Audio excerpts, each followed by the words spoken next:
Hello guys, question number 9 की बात की जाए जो इन्वायरमेंट इंजीनियरिंग की सीरीज चल रही है ईएससी प्रीवियस ईयर की क्वेश्चन को भी। तो क्वेश्चन में दे रखा है water has to be supplied to a town with 1 lakh population town की एट द रेट देखिए 150 litre per 150 litre per capita per day from a river. River से इसको सप्लाई किया जाता है। रिवर की डिस्टेंस कितनी है वहाँ से टाउन से 2000 away. The difference in elevation between the lowest water level and in the sump and reservoir 40 metre difference है। मतलब ये क्या बोल रहा है गाइस, ये 40 मीटर डिफरेंस बता रहा है इसकी। ये सम्प है मेरा और ये मेरा रिजर्वेयर है। तो इसकी एलिवेशन डिफरेंस है कितना गाइस, ये 40 मीटर। ठीक है गाइस, यहाँ मेरा टैंक बनेगा। टैंक के बाद में ये होगी HF।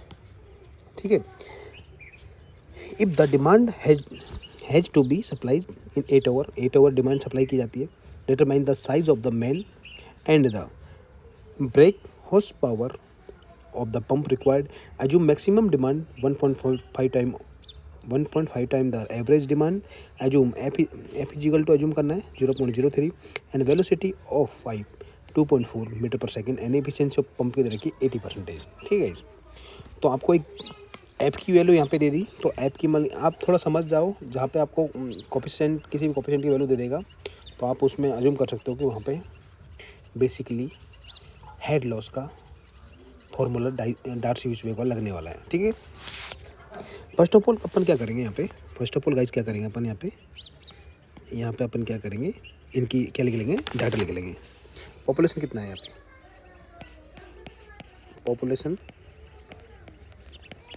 पॉपुलेशन और टर्म कितना हो जाएगी 1 लाख। ठीक है।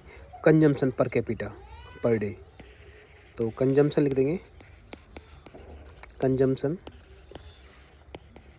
पर कैपिटा पर डे कितना है 150 litre, 150 litre per capita per day. ठीक है इस, तो 150 litre per capita per day इसी क्या है, कंजम्पशन हो गया। एंड लेंथ ऑफ पाइप लिखेंगे यहाँ पे, लेंथ ऑफ पाइप कितना दिया है गाइस 2000 मीटर दिया है। फ्रिक्शन फैक्टर कितना दिया है इन्होंने, फ्रिक्शन फैक्टर दिया है इन्होंने guys 0.03 and velocity of pipe की दिया है इन्होंने, वेलोसिटी ऑफ पाइप दे रखा है इन्होंने 2.4 metre per second. Velocity of pipe दे रखा है इन्होंने 2.4 metre per second. And efficiency दे रखी इन्होंने, नीटा की वैल्यू दे रखी इन्होंने 80% इफिशियंसी दे रखी है। ठीक है इस 80% हमको इफिशियंसी दे रखी इन्होंने। तो हम फर्स्ट ऑफ ऑल क्या करेंगे, एवरेज डेली डिमांड निकालेंगे। एवरेज डेली डिमांड कैसे निकालेंगे, पॉपुलेशन को सप्लाई से कंजम्पशन से मल्टीप्लाई कर देंगे। तो यहाँ पे लिखेंगे एवरेज डेली डिमांड कितनी हो जाएगी, 1 लाख पॉपुलेशन है, 150 litre per capita per day के हिसाब से हम सप्लाई कर रहे हैं। तो इसका आ जाएगा 15 × 10⁻6 लीटर पर डे। ठीक है, इतना हम एवरेज डेली डिमांड आ गया। अब हम कितने ओवर करेंगे, 8 ओवर इसको क्या करेंगे, 8 ओवर्स सप्लाई करेंगे।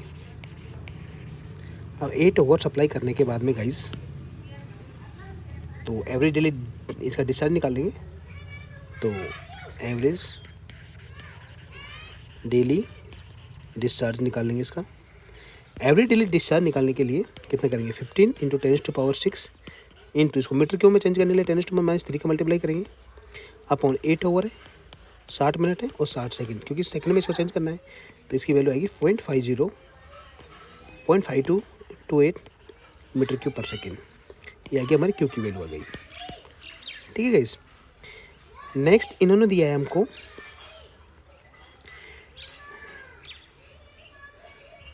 Maximum demand 1.5 time average demand. तो यहाँ पे लिखेंगे मैक्सिमम डिस्चार्ज, मैक्सिमम डिस्चार्ज कितना होगा, तो मैक्सिमम डिस्चार्ज होगा guys 1.5 time of average discharge. तो 1.5 इंटू एवरेज डेली डिमांड कितना है 5208, तो 0.781 मीटर क्यूब पर सेकेंड है। ठीक है, अब हमको क्या दे रखा है, हमको इसको डायमीटर पूछा है इन्होंने क्या पूछा है, साइज ऑफ मेन पाइप, जो भी मेन पाइप जा रहा है उसका साइज पूछा है। तो हम क्या, हमको वेलोसिटी दे रखी है, डिस्चार्ज क्या होता है, एरिया इंटू वेलोसिटी होता है। तो हम मान लेंगे let the diameter pipe is equal to capital D है। तो डिस्चार्ज कितना होगा, क्यू इज इक्वल टू कितना होगा, एरिया इंटू वेलोसिटी होगा, वेलोसिटी हो गया। तो एरिया कितना हो जाएगा, सर्कुलर पाइप है, पाई डी स्क्वायर बाई 4 हो जाएगा इंटू वेलोसिटी हो जाएगा। ठीक है, इतना हो जाएगा। तो यहाँ पे लिखेंगे pi D square by 4 into velocity कितनी है 2.4 दे रखी है, और क्यू की वैल्यू कितनी आई थी गाइस 0.781। तो यहाँ से हम सॉल्व करेंगे तो यहाँ से डी की वैल्यू कितनी आएगी, यहाँ पे डी की वैल्यू आएगी 0.644 मीटर। ये आ गई हमारी डी की वैल्यू। अब डी की वैल्यू हमको इन्होंने नेक्स्ट कैलकुलेट करवाया, नेक्स्ट कैलकुलेट कराया break horse power of the pump required, कितना ब्रेक हॉर्स पावर पंप को रिक्वायर्ड पड़ेगी। तो फर्स्ट ऑफ ऑल अपन क्या करेंगे, इसका टोटल हेड लॉस निकालेंगे। तो हेड लॉस निकालने के लिए क्या होगा, डार्सी विस्बेक का विस इक्वेशन यूज करेंगे। एच एफ कितना हो गया, F L V square upon 2 GD होता है। एफ की वैल्यू कितनी 0.03 दे रखी है इन्होंने, एल की वैल्यू 2000 दे रखी है, वेलोसिटी की 2.4 मीटर पर सेकंड दे रखी है अपॉन 2, जी की वैल्यू 9.81 है, coefficient of gravity, and D की वैल्यू कितनी आई है 0.644। तो यहाँ से एस एफ की वैल्यू आई गई 27.35 मीटर। ठीक है, इतनी आ गई हमारी एस एफ की वैल्यू। तो ऑलरेडी हमको इन्होंने डिस्चार्ज कितना मतलब सम्प की और रिजर्वेयर की डिफरेंस दे रखा था 40 मीटर। तो टोटल कितना हो जाएगा, टोटल कितना हो जाएगा इसका, यहाँ लिख देंगे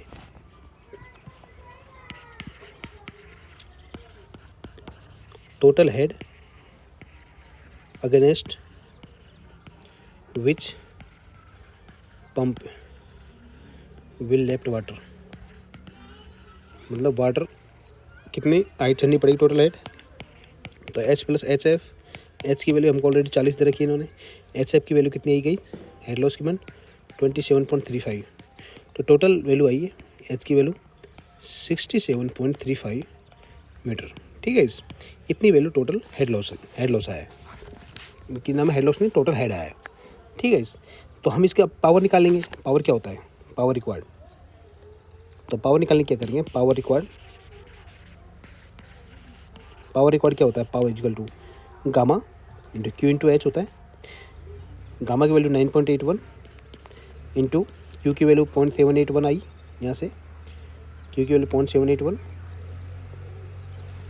एंड एच की वैल्यू आई 67.35।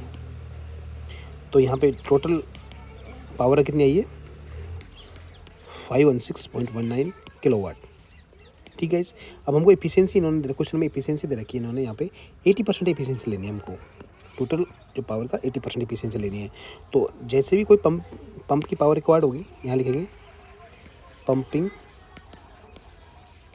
पावर रिक्वायर्ड कितना हो गया टोटल 516.19 अपॉन 80%, तो 645.29 किलोवाट आ जाएगी। ठीक है, इतनी हमको पावर रिक्वायर्ड होगी। अब ब्रेक हॉर्स पावर को निकालने के लिए अपन क्या करेंगे, एक हॉर्स पावर को भाग देंगे। एक हॉर्स पावर में कितना होता है 745.7 होता है।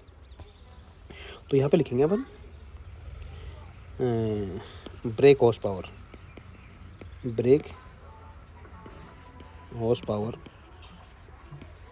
कितना है 645.24 इंटू 100 किलोवाट को वाट में चेंज करेंगे अपॉन कितना वाट चाहिए नीचे 745.7। तो इसकी वैल्यू कितनी आएगी गाइस, इसकी वैल्यू आएगी 865.28 ब्रेक हॉर्स पावर। ठीक है, इतनी वैल्यू आएगी टोटल। तो क्वेश्चन में आपको बेसिकली कुछ नहीं करना, आपको डाटा दिया होगा, डाटा को आप लिखना। तो डाटा में आपको 150 litre per capita per day they रखे इन्होंने, और 1 लाख पॉपुलेशन दे रखी इन्होंने। फिर डिफरेंस दे रखा रिजर्वेयर एंड सम्प का रिजर्व का डिफरेंस दे रखा 40 मीटर, एंड 8 हॉर्स पावर, क्या 8 ओवर इसको क्या है सप्लाई किया जाता है। तो आपको 2 चीज़ इसमें फाइंड आउट करनी है, साइज ऑफ मेन पाइप का डायमीटर फाइंड आउट करना है, एंड ब्रेक हॉर्स पावर ज्ञात करना है। तो साइज ऑफ के लिए तो हमको वेलोसिटी का इन्होंने एक हिंट दे रखा है, वेलोसिटी दे रखा है। हम जानते हैं डिस्चार्ज इक्वल टू क्या होता है, एरिया इंटू वेलोसिटी होता है। अब एरिया क्या हो गया, सर्कुलर पाइप में सप्लाई कर रहे हैं तो पाई डी स्क्वायर बाई 4 होगा, पाई डी स्क्वायर बाई 4 हो गया। तो वहाँ से क्या निकलेगा गाइस, वहाँ से क्या निकलेगा, डी की वैल्यू निकल जाएगी। डी की वैल्यू निकलने के बाद में हम क्या करेंगे, ब्रेक पावर हॉर्स पावर निकालने के लिए क्या करेंगे, टोटल हेड निकालेंगे। टोटल हेड कैसे निकालेंगे, 40 तो हेड अपन को ऑलरेडी दिया हुआ है, और एक हेड लॉस भी होगा। यदि वाटर सप्लाई करेंगे तो थोड़ा बहुत हेड लॉस भी होता है पंप द्वारा। तो हेड लॉस को हम डार्सी-वेइसबर्ग की इक्वेशन द्वारा निकालते हैं, वो होता है HF इजिकल टू FLV² होता है। सबकी वैल्यू पुट करेंगे यहाँ पे। पुट करने के बाद में HF की वैल्यू आएगी 27.35 आएगी। Total head against the pump कितना होगा, H प्लस HF होगा, ठीक है। तो 40 प्लस 27.35 जोड़ लेंगे तो 67.35 मीटर टोटल हेड आ जाएगा। और टोटल हेड के लिए कितना पावर रिक्वायर्ड होगी, तो पावर का फॉर्मूला होता है गामा क्यू एच। गामा की वैल्यू 9.81 एंड क्यू की वैल्यू अपन फाइंड आउट ऑलरेडी कर लिए यहाँ पे। तो क्यू की वैल्यू रखेंगे और टोटल हेड का हम वैल्यू रखेंगे, तो यहाँ से टोटल पावर आ जाएगी। अब ये पावर आ गई तो पावर कितनी इफिशियंसी पर हमारा पंप काम कर रहा है, तो पंपिंग पावर रिक्वायर्ड होगी, उसकी इफिशियंसी के क्या कर देंगे, डिवाइड कर देंगे 0.8 का, क्योंकि 80% इफिशियंसी है उसकी। तो यहाँ लिखेंगे 80% इफिशियंसी है, ठीक है। अब ब्रेक हॉर्स पावर निकालने के लिए क्या करते हैं, 1 हॉर्स पावर का डिवाइड करते हैं। 1 हॉर्स पावर में कितना वाट होते हैं, 677,745.7। इसका मल्टीप्लाई करेंगे तो 865.2 bhp आ जाएगा ब्रेक हॉर्स पावर। हाँ गाइस, क्वेश्चन नंबर 10 की बात की जाए तो इसने बोला है कि suggest a suitable disinfection device for water supply in rural areas with open ducts well as the source of water. मतलब ये बोलना चाह रहा है कि डिसइंफेक्शन के लिए रूरल एरिया में जो ओपन डक वेल यूज करते हैं ना, तो क्या सोर्सेस यूज करते हैं। तो फर्स्ट ऑफ ऑल मैं बता दूं, जो रूरल एरिया है उसमें बेसिकली ओपन डक वेल में क्या क्या यूज करें, open duck well source of water, potassium permanganate use करते हैं, KMnO4 यूज करते हैं फॉर सूटेबल डिसइंफेक्शन, ठीक है। इस तो आपको लिखना है rural open duck well source of water KMnO4 of suitable disinfection. अब ये KMnO4 यूज करते हैं बेसिकली किस किस रूप में करते हैं, KMnO4 यूज करते हैं। एक तो ऑक्सीडेशन एजेंट है, ये ऑक्सीडेशन एजेंट है। सेकेंडरी है, ये क्या है, ये डिसइंफेक्शन करता है, डिसइंफेक्शन एजेंट। 2 टाइप से ही यूज करता है। अब ऑक्सीडेशन करेगा तो किस किस को ऑक्सीडाइज करेगा, ये करेगा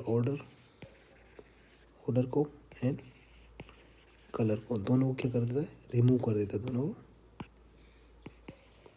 रिमूव करेगा ये। और लास्ट एंड पॉइंट है, इसका लास्ट पॉइंट क्या है गाइस, जब KMnO4 किसी ओपन डक वेल में हम मिलाएंगे KMnO4, तो इस वेल का रंग कैसा हो जाएगा, पिंक कलर। और डालने के बाद में कितने घंटे तक यूज, 48 आवर तक इसको यूज नहीं करते, 48 आवर तक कैन नॉट यूज्ड, ठीक है। अब इसका डोज कितना होगा, इसका डोज की बात की जाए, इसका डोज कितना होगा इस 1 to 2 मिलीग्राम पर लीटर। और कॉन्टैक्ट पीरियड रहेगा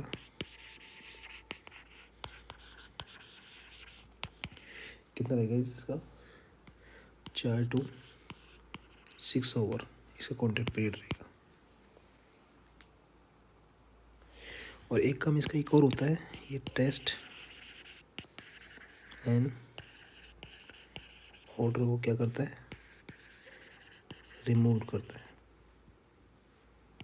ठीक है। तो इसके बेसिकली 4 पॉइंट रहे। एक तो रोलर ओपन डगवेल में क्या यूज़ करते हैं अपन, कैमरा पर यूज करते हैं। कैमरा पर कलर कौन सा होता है, ये पिंक कलर देता है। कितना घंटे तक यूज करते नहीं करते वाटर को, 48 आवर तक इसको यूज नहीं करते वाटर को। डोज कितना है 1 to 2 मिलीग्राम पर लीटर है। कॉन्टैक्ट पीरियड कितना है 4 to 6 आवर इसका कॉन्टैक्ट पीरियड है। ठीक है गाइस। और टेस्ट एंड ऑर्डर कोई क्या करता है, रिमूव कर देता है। ठीक है। अब नेक्स्ट क्वेश्चन की ओर चलते हैं, क्वेश्चन नंबर 11 की ओर। गाइस क्वेश्चन नंबर 11 की बात की जाए तो क्वेश्चन दे रखा है इन्होंने, ए रेक्टुलर सेटलिंग टैंक दे रखा है without mechanical equipment is to be treated 1 million litre water. Raw water कितना दिया इन्होंने, मतलब रॉ वाटर क्यू की वैल्यू कितनी दी है इन्होंने, क्यू की वैल्यू दी है 1 million water raw water per day if the design criteria are that the detention period दे रखा है इन्होंने 2.5 आवर। कितना दे रखा है इस 2.5 hour. The velocity of flow 8 centimetre per minute दे रखा है and depth of water sediment is 4.5। Then what would be length of tank पूछा इन्होंने and width of tank if the allow 1.5 metre made of the sediment. Width of tank पूछा है, यदि 1.5 metre sediment allow करेंगे तो। ये क्या पूछा, ओवर फ्लो रेट पूछिए टैंक की। ठीक है इस, तो फर्स्ट ऑफ ऑल क्या लिखेंगे, इसका डिस्चार्ज कितना है, इसका क्यू इज इक्वल टू कितना है 1 million 1 MLD million litre per day. ठीक है गाइस। तो इसका 1 से मल्टीप्लाई करेंगे मीटर क्यूब चेंज करने के लिए, और मीटर क्यूब चेंज करने के लिए -3 से मल्टीप्लाई करेंगे। पर डे में यदि इसको सेकंड में चेंज करेंगे तो 86400 को मल्टीप्लाई क्या डिवाइड करेंगे। उसके बाद में कितनी आएगी डिस्चार्ज 0.0116 मीटर क्यूब पर सेकेंड। इतना हमारा क्या आएगा, डिस्चार्ज आएगा। ठीक है। अब डिटेंशन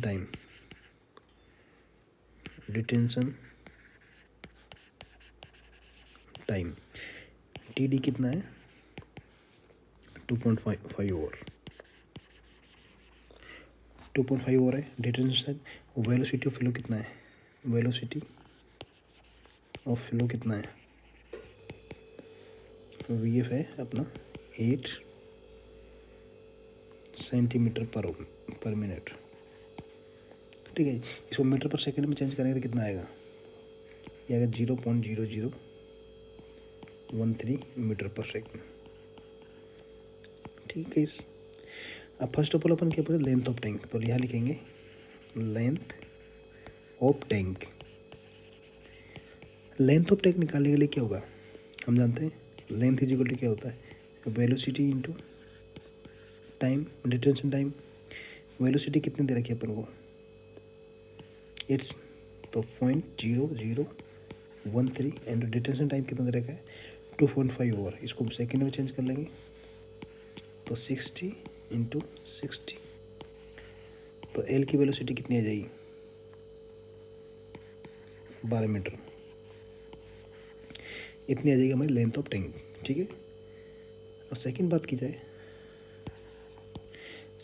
जाए तो सेकंड क्या है, जब यदि हम 1.5 मीटर क्या करेंगे, हम टैंक बना लेंगे।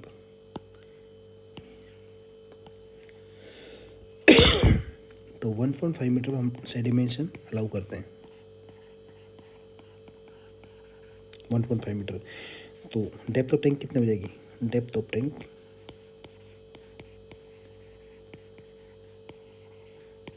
4.5 मीटर माइनस 1.5 इक्वल टू कितना आएगा 3 मीटर। तो वी नो राइट अपन लिखेंगे वेलोसिटी ऑफ फ्लो कितना आएगा, discharge upon area width into height. तो विड्थ कितनी आएगी इसकी, discharge upon velocity of flow into H. Velocity of flow कितना है 0.0116 upon velocity of flow 0.0013 into 3, तो इसकी आएगी 2.894 मीटर। ये जाएगी विड्थ ऑफ टैंक। अब थर्ड पूछा है हमसे इन्होंने ओवरफ्लो रेट। ओवरफ्लो रेट को निकालने के लिए क्या होता है, थर्ड है ओवरफ्लो रेट।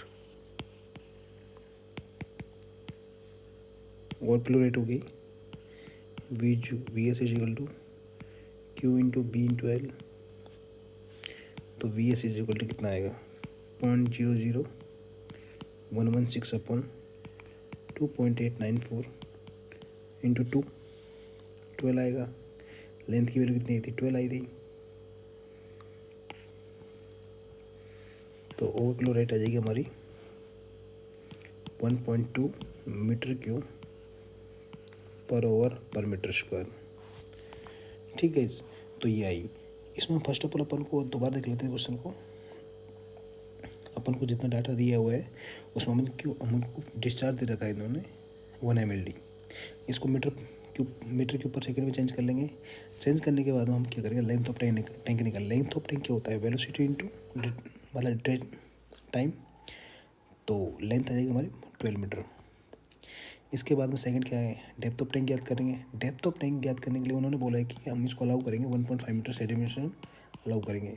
तो 1.5 मीटर इसमें से डिडक्ट कर लेंगे तो टोटल डेप्थ में से, तो क्योंकि ऊपर वाले पोर्शन में फ्लो होगा इस वाले पोर्शन में, तो इस पोर्शन के लिए अपन क्या निकाल लेंगे, ब्रेथ निकाल लेंगे। इसकी ब्रेथ आ जाएगी 2.894 मीटर।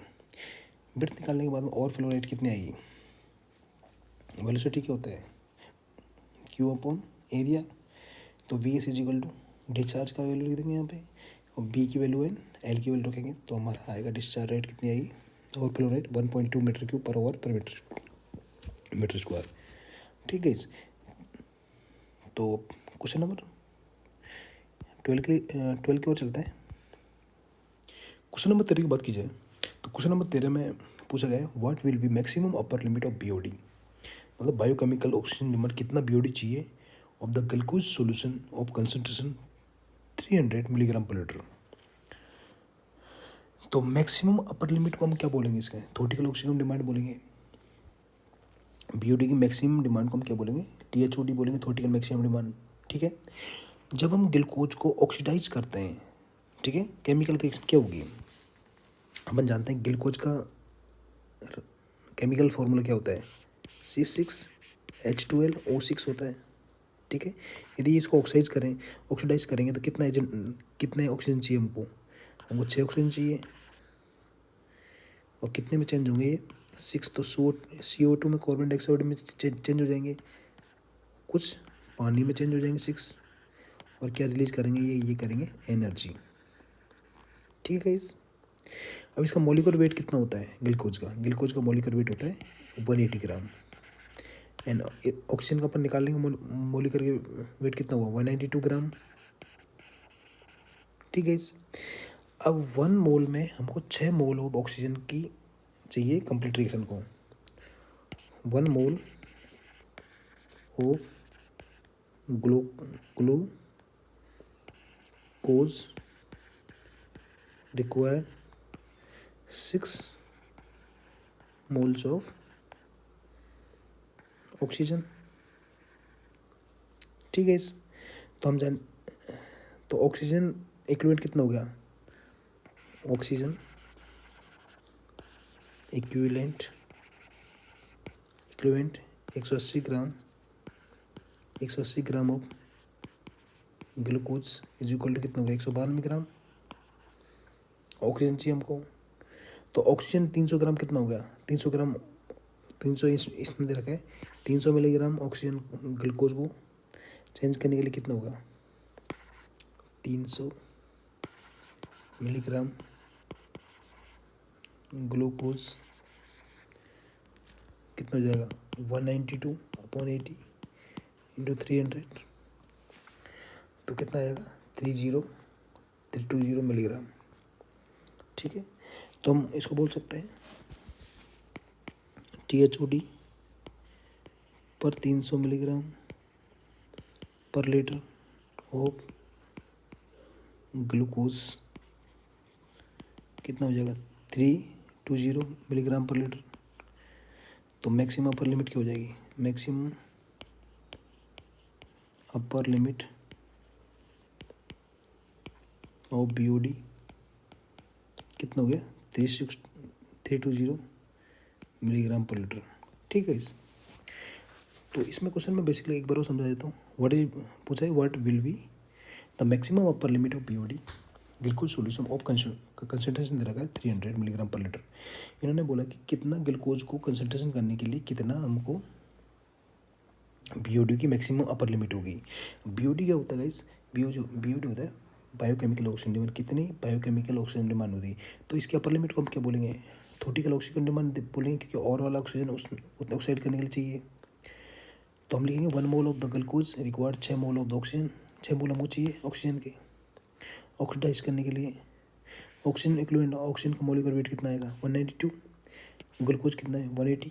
तो 180 ग्राम ग्लूकोज को कितना ग्राम ऑक्सीजन चाहिए 192 ग्राम।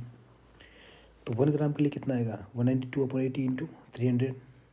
ठीक है तो TH यहाँ पे 300 मिलीग्राम पर लीटर ग्लूकोज के लिए 320 मिलीग्राम आएगी। तो मैक्सिमम अपर लिमिट की होगी BOD 320 होगी थी। ठीक है अब क्वेश्चन नंबर 13 की ओर चलते हैं। क्वेश्चन नंबर का 13 में इसने पूछा है हमसे what will be mean the solid waste management. Solid waste management का क्या मतलब है, describe briefly the principle of design of the sanitary land filling for solid waste disposal. ठीक है सॉलिड वेस्ट को डिस्पोज करने के लिए कौन कौन से मेथड्स हैं या फिर सॉलिड वेस्ट मैनेजमेंट क्या है। तो गाइज मैं आपको समझा देता हूँ सॉलिड वेस्ट क्या होता है। सॉलिड वेस्ट मैनेजमेंट क्या होता है, सॉलिड वेस्ट मैनेजमेंट प्रिवेंटिव मतलब रोकना, एंड कैरेक्टरिस्टाइजेशन मॉनिटरिंग उसको मॉनिटरिंग करना और हैंडलिंग करना, और फिर उसके बाद में उसको ट्रीटमेंट करना। ट्रीटमेंट के बाद में उसको रीयूज करना, and residual deposition of solid waste, इसको सॉलिड वेस्ट मैनेजमेंट बोलेंगे। Its overall objective to minimise the adverse environmental effect cause by the indiscriminate disposal of solid waste specially of hazardous waste. क्या बोल रहा है ये guys, ये बोल रहा है किसी भी वेस्ट को प्रिवेंट करना, कम करना, या फिर उसको कैरेक्टराइज उसके बारे में जानना, या फिर उसको मॉनिटर करना, या फिर उसको हैंडलिंग करना। मतलब वहाँ से एक जगह पड़ा हुआ है उसको दूसरी जगह पे ले जाना, हैंडलिंग करना, फिर उसको ट्रीटमेंट करना। ट्रीटमेंट के बाद में जो मटेरियल बचेगा उसका रीयूज करना, और रीयूज के बाद में जो रेजिडुअल डिपोजिशन होगा उसका सॉलिड वेस्ट का उसका प्रॉपर मैनेजमेंट करना। एक प्रकार की क्या होगा सॉलिड वेस्ट मैनेजमेंट हो गया। और ओवरऑल इसका ऑब्जेक्ट रहेगा minimise the adverse environment effect को कम करना। क्या होता है एडवर्स इन्वायरमेंट को इफेक्ट को कम करना होगा। ठीक है तो इसकी पहला प्रोसेस होगा साइट सिलेक्शन। हम क्या करेंगे सबसे पहले साइट सिलेक्शन करते हैं। साइट सिलेक्शन क्या होता है guys, site should be easily reach. Site एक ऐसी जगह होनी चाहिए साइट जहाँ पे सॉलिड वेस्ट को इजीली पहुँचा जाए। Travel through the residential area should be avoided, मतलब रेजिडेंटल एरिया से थोड़ी अवे होनी चाहिए, दूर होनी चाहिए। Prior finalisation of site, proper geological investigation होना चाहिए साइट का। ठीक है aspect to consider the safe distance for water bodies से थोड़ा दूर होना चाहिए। Location of ground water table को पहले नाप लेना चाहिए कि ताकि जो सॉलिड वेस्ट मैनेजमेंट का जो लिक्विड जाएगा जो ग्राउंड वाटर टेबल को तो टच नहीं करेगा। Solid information such as workable solid desirable landfill site. ठीक है तो इसमें बेसिकली है साइट एक प्रॉपर वे होनी चाहिए, सिटी से अवे होनी चाहिए, और वहाँ का वाटर लेवल उससे इफेक्ट नहीं होना चाहिए। सेकेंड पॉइंट है लैंड फिलिंग मेथड ऑपरेशन। कौन कौन से लैंड फिलिंग है सॉलिड वेस्ट को मैनेजमेंट करने के लिए, कौन कौन से नहीं है। तो गाइस सबसे पहले क्या होता है वहाँ रिफ्यूज को डंप किया जाता है। डंप के बाद उसको कॉम्पैक्ट किया जाता है लेयर में 0.3 से लेकर 0.6 metre after the day of work. When depth of fill because about 1.5 metre its cover by earth layer से कवर कर देंगे 15 to 30 centimetre thickness. Filling done by the grid pattern से फिलिंग होनी चाहिए। Before dumping the second layer compaction done by movement of the bulldozer. एक होना चाहिए minimum clearance distance होनी चाहिए मतलब उसके सराउंडिंग 6 मीटर की। Operation of low laying area होना चाहिए। Appearance of the site very important, maintenance public expectance. This can on be accomplished through the proper planning and operational procedure. ठीक है तो ये प्रोसेस होगी लैंड फिलिंग के लिए। उसकी थिकनेस प्रॉपर होनी चाहिए। थिकनेस के बाद में उसको प्रॉपर कॉम्पैक्शन करना चाहिए। कॉम्पैक्शन करने के बाद में उसको जो लेइंग एरिया है जो लेइंग एरिया जो है उसकी डिस्टेंस 6 मीटर होनी चाहिए। थर्ड पॉइंट की ओर चलते हैं। थर्ड पॉइंट है movement to control landfill gases and leached. ये क्या होता है गाइस, जब हम सॉलिड वेस्ट मैनेजमेंट कचरे को एक जगह पे पटक देते हैं, पटकने के बाद में क्या होता है उसमें से क्या बनता है, कुछ लिक्विड फॉर्म में मटेरियल बनता है। वो मटेरियल क्या करता है गाइस, वो मटेरियल क्या करता है नीचे इनफिल्ट्रेशन हो जाता है। इनफिल्ट्रेशन होने के बाद में क्या होता है, ग्राउंड वाटर टेबल को क्या करता है, वो इफेक्टेड करता है।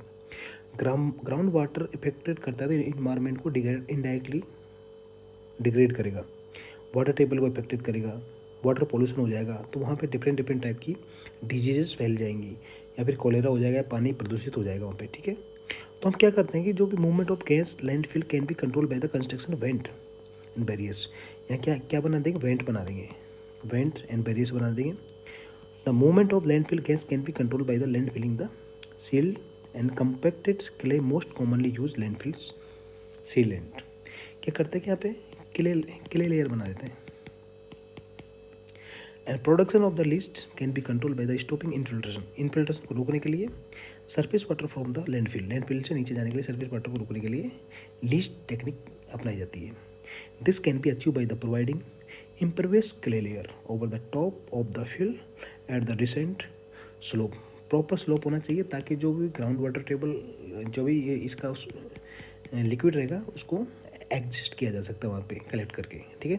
With the adequate drainage, proper drainage होना चाहिए, surface infiltration, percolation of list can be reduced and eliminated by the using the clay linear synthetic linear like Jio textile. यहाँ पे जियो टेक्सटाइल क्या टाइल्स यूज कर लेते हैं, ठीक है। तो 3 पॉइंट रहे सॉलिड वेस्ट मैनेजमेंट को कंट्रोल करने के लिए।